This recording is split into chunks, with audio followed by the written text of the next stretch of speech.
जीता था जिसके लिए, जिसके लिए मरता था। जीता था जिसके लिए, जिसके लिए मरता था। एक ऐसी वो लड़की थी जिसे मैं प्यार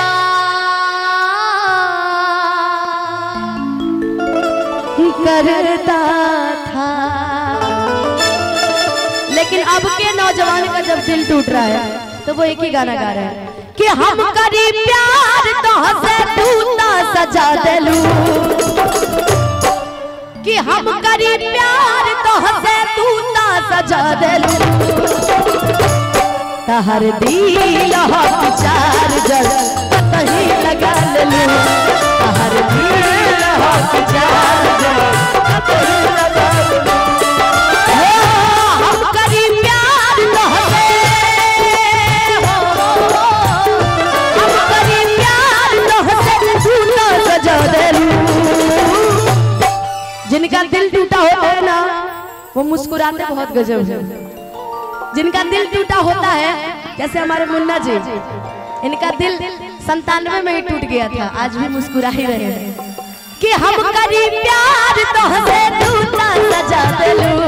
तहर दिल हक चार्जर कहीं लगा लेलू, तहर दिल हक चार्जर।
तहर दिल हक चार्जर कहीं लगा लूं।